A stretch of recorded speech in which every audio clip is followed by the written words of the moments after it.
नमस्कार मंडळी, मी सुजातास किचनमध्ये आपले खूप खूप मनापासून स्वागत करते। तर चला, सगळ्यांचे आता विकतचे आंबे खाऊन झाले असतील, तर घरगुती पद्धतीने पिकवलेले आंबे या महिन्यामध्ये शेवटच्या स्टेपला तरी सगळ्यांनी झाडावरचे आंबे काढतात आणि शेतातून घेऊन येतात। मस्त घरगुती पद्धतीने गवतात वगैरे ते आंबे पिकवले जातात आणि मग काय होतं, बरेच दिवस झाले की मग ते खराब होतात आणि फेकल्या जातात।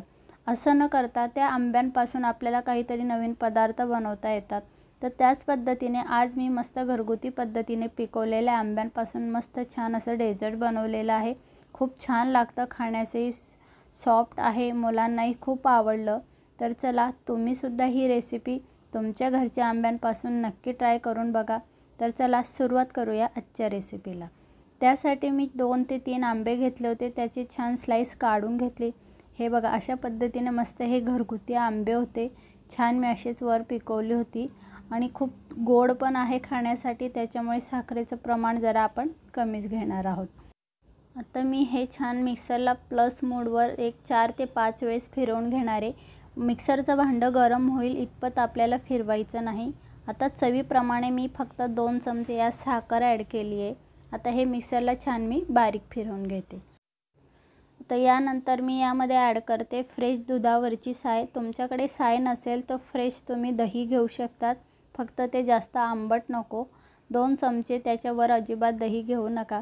तर अशा पद्धतीने बघा, मी छान मस्त मिक्सरला बारीक करून घेतले, फाईन पेस्ट आपली तयार झाली। आता गॅसवर मी कढई ठेवून सगळं मिश्रण कढईमध्ये टाकले। सुरुवातीला आपल्याला गॅसची फ्लेम खूप हाय ठेवायची आहे आणि जोवर याला अशी उकळी येत नाही तोवर गॅसची फ्लेम लो करायची नाही। अगदीच आपल्या घरगुती साहित्यामध्ये ही रेसिपी तयार होते। अगदी छान असे मऊसूत त्याचे लाडूसुद्धा होतात, बर्फीसुद्धा होते आणि वड्यासुद्धा होतात। आता यासाठी मी घेतलं आहे डेसिकेटेड कोकोनट। तुमच्याकडे जर ओलं खोबरं असेल त्याची वरची काळी साल काढून टाकायची आणि फक्त खोबरं छान मस्त खवून घ्यायचं। आता अशा पद्धतीने मी एक वाटीसाठी 100 ग्रॅम हे डेसिकेटेड कोकोनट घेतले। आमरसाला बघा छान मस्त उकळी आलेली आहे। तर यामध्ये आपण हे कोकोनट पावडर टाकूया आणि छान मिक्स करून घ्यायचे। आता छान मिक्स झालं की कंटिन्यू तुम्हाला हे असंच मिक्स करत राहायचं आहे, अजिबात तुमचा हात थांबायला नको। कारण की कंटिन्यू जर तुम्ही असं छान हे मिक्स करत राहिला तर जे लाडू असतात किंवा वडी असते त्याला शाईन खूप छान येते आणि त्याला मोठा जो कलर असतो तोही खूप मस्त येतो। कारण की तुम्ही जर कलर वगैरे टाकत असाल तर ती टाकण्याची तुम्हाला गरज पडणार नाही।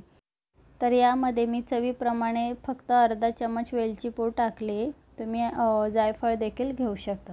आता हे असंच आपल्याला छान मस्त परतवून घ्यायचं आहे। त्याचं पूर्ण जे पाणी वगैरे आहे, ओलावा आहे, तो पूर्ण जाईपर्यंत आपल्याला असं मस्त हे ड्राय करून घ्यायचं आहे। असं मस्त छान त्याचा डो बनवून घ्यायचा आहे। तर चला, अजून मी एक 5 ते 10 मिनटं छान याला परतवून घेते। तर आता यामध्ये मी ॲड केलं आहे एक अर्धा चमच गावरानी तूप। तुम्हाला आवडत असेल तर तुम्ही टाकू शकतात, नाही टाकलं तरी काही हरकत नाही। आता अजून हाय फ्लेमवर आपल्याला 10 मिनटं हे छान मस्त परतवून घ्यायचे। आता बघा, हे छान मस्त असं ड्राय झालं आहे। मी गॅस बंद केला आहे। आता हे छान थंड होण्यासाठी मी एका ताटामध्ये हे काढून घेते। हे बघा, कलरही खूप सुंदर आला आहे, मस्त असा केशरी कलर आला आहे, अजिबात मी वरतून कलर वगैरे वापरलेला नाही। आता लेकीची माझी घाई चालली आहे की तिला वड्या बनवायच्या आहे, म्हणून मी तिला एका ट्रेमध्ये थोडंसं असं मिश्रण साईडला करून वड्याचं तिला असा स्क्वेअर बनवून दिला आहे। थंड झालं की मग ती वड्या पाडून घेणार। आता बघा, याचे मी छान असे छोटे छोटे लाडू बनवून घेते। बघा, फक्त अर्धा चम्मच मी तूप वापरलं होतं, खूप असं ऑइली झालं आहे। आता थोडंसं डेसिकेटेड कोकोनट उरलं होतं, त्यामध्ये मी हे लाडू असे घोळून घेते। आता हे आंब्याचे लाडू बनवताना किंवा वड्या बनवताना जी मोठी मदत मला झाली ती माझ्या लेकीची। बघा, अगदी छोट्या छोट्या हातांनी तिने मला मस्त लाडू वळून दिले आणि मी आपलं डेसिकेटेड कोकोनट लावून ते साईडला ठेवले। अशा पद्धतीने बघा, आजचे आपले मस्त आमरसापासून आंब्यापासून बनवलेलं हे छान स्वीट डेझर्ट आहे। तुम्हाला हे कसं वाटलं कमेंट करून नक्की कळवा। तुमचेसुद्धा घरगुती आंबे असतील तर तुम्ही ही रेसिपी तर नक्कीच ट्राय करा। कारण की बरेच जण असे आंबा पोळी वड्या वगैरे करतात, तर हे खूप छान आहे। तुम्ही हे फ्रीजला बनवून देखील 1 महिनाभर हे टिकवू शकता। आता लेकीने बघा माझ्या मस्त बदामाचे काप केले होते आणि त्याचे छान तिने वड्यासुद्धा बनवल्या. रेसिपी कशी वाटली कमेंट करून नक्की कळवा.